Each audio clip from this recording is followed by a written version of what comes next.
সুপ্রিয় দর্শক, আসসালামু আলাইকুম।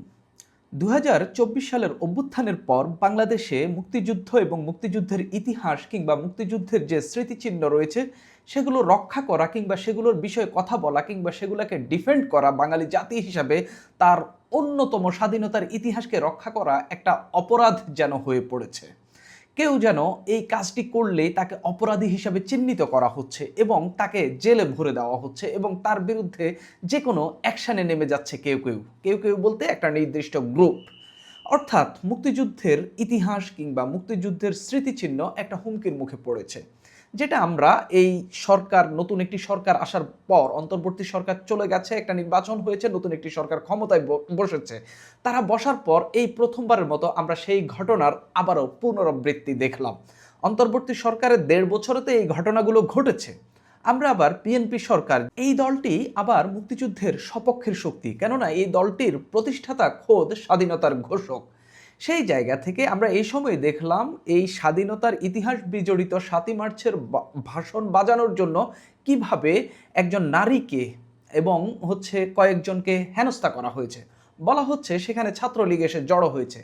যদি ছাত্রলীগ এসে জড়ো হতো তাহলে তাদের বিরুদ্ধে তো আলাদাভাবে থানায় মামলা দিয়ে তাদের বিরুদ্ধে অ্যাকশন নেওয়া যেত, যেহেতু ছাত্রলীগের কর্মকাণ্ড নিষিদ্ধ।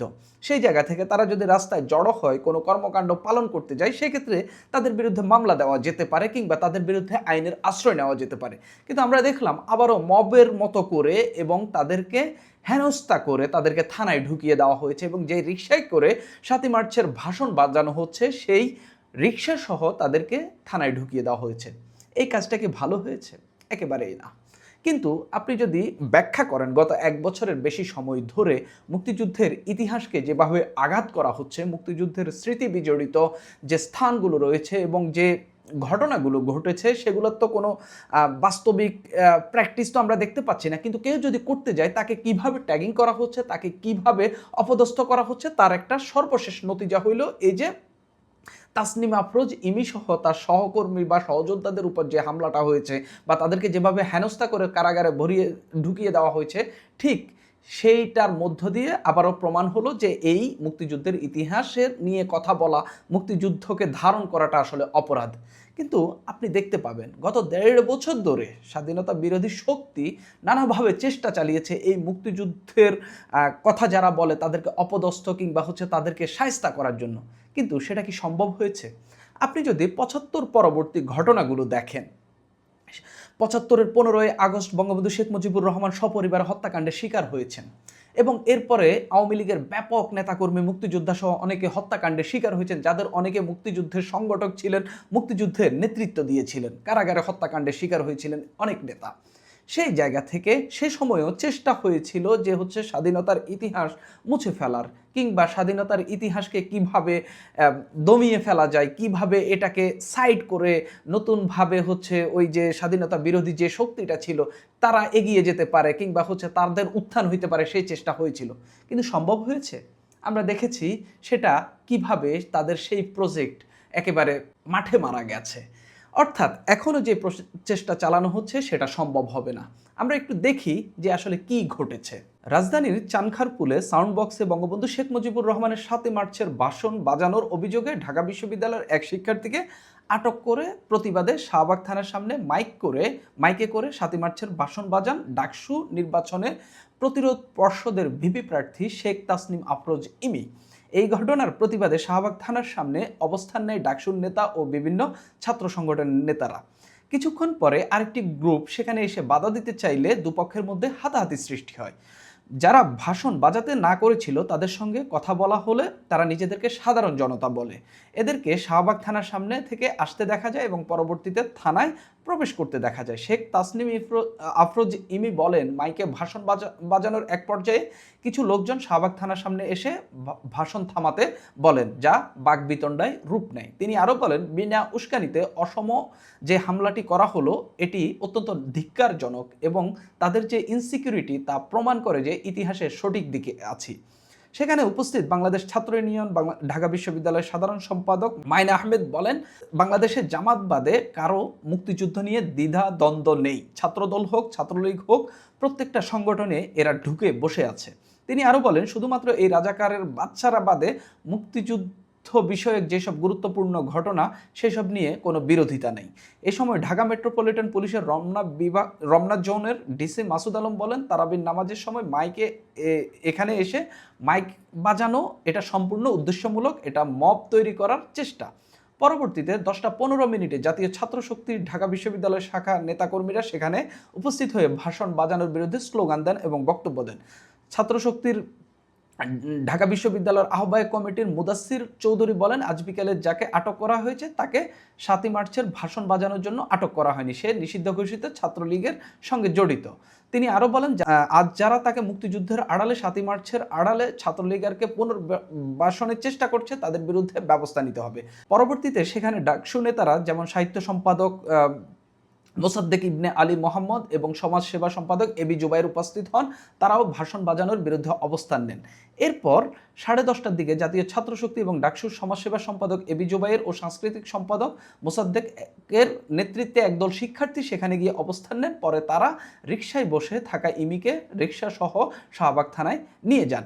সংবাদ মাধ্যমে প্রকাশিত ভিডিওতে দেখা যায় মোসাদ্দেক রিকশার প্যাডেল ধরে রিকশাটি থানার ভিতরে নিয়ে যাচ্ছেন। এরপর রাত 11:15টার দিকে ঢাকা বিশ্ববিদ্যালয় 2020-21 সেশনের শিক্ষার্থী আল মামুনকে ছাত্রলীগ বলে অভিযোগ তুলে ধরে ছাত্রশক্তির নেতাকর্মীরা এবং আরও কিছু উপস্থিত নেতাকর্মীরা এই দাবি জানান যে তিনি ছাত্রলীগের নেতা। সেখানে এক পর্যায়ে ইমির সঙ্গে থাকা আল মামুনের বিরুদ্ধে ছাত্রলীগের সঙ্গে সম্পৃক্ততার অভিযোগ তুলে তাকে মেরে প্রথমে শাহবাগ থানা থেকে বের করে দেওয়া হয়, পরে আবার আল মামুনকে টেনে হিস্ট্রে থানার ভেতরে নিয়ে যাওয়া হয়। পুরো সময় ইমি মামুনকে রক্ষা করার চেষ্টা করেছিলেন। এই সময় পেছন থেকে একজন ইমির চুল টেনে ধরেন। পরবর্তীতে তারা ইমি ও আল মামুনকে শাহবাগ থানায় সোপর্দ করেন। এই যে নিউজটি পড়ছিলাম, এই নিউজের মানুষের রিয়াকশান রয়েছে, আমি ব্যাপক মানুষের রিয়াকশান দেখছি। একজন বলছিলেন 7ই মার্চের ভাষণকে নিষিদ্ধ করার অর্থ হলো বাংলাদেশকে নিষিদ্ধ করা। 7ই মার্চের ভাষণ নিষিদ্ধ নয়, তবে এক অলিখিত কারণে যেন এটি নিষিদ্ধ, কেউ যেন এটা বলতে পারে না, কেউ 7ই মার্চের ভাষণ মুখে উচ্চারণ করতে পারে না, কেউ কোথাও বাজাতে পারে না। যার কারণে আমরা দেখেছি যারাই বাজিয়েছে তাদেরকে কিভাবে অপদস্থ করা হয়েছে, তাদেরকে কিভাবে অপমান করা হয়েছে, তাদেরকে কিভাবে কারাগারে ঢুকিয়ে দেওয়া হয়েছে। আরেকজন বলছেন এই ভাষণ তো নিষিদ্ধ নয়, তবে এই ভাষণ শুনলে হয়তোবা স্বাধীনতা বিরোধীদের ঘাত্রদাহের সৃষ্টি হয়, এজন্য বাধা দিচ্ছে তারা, বিষয়টি দুঃখজনক। আরেকজন বলছেন 7ই মার্চের ভাষণীয় সমস্যা, এই ডাকসুর ছেলেরা মনে হয় এই দেশের নয়। অর্থাৎ ঘটনাটা আপনি বোঝেন, ইমি সহ কয়েকজন ঘোষণা দিলেন তারা হচ্ছে এই 7ই মার্চের এই বিশেষ দিনে বঙ্গবন্ধুর সেই ঐতিহাসিক ভাষণটি বাজাবেন। তারপরে তারা চানকার ফুল থেকে সেটা বাজানো শুরু করলেন।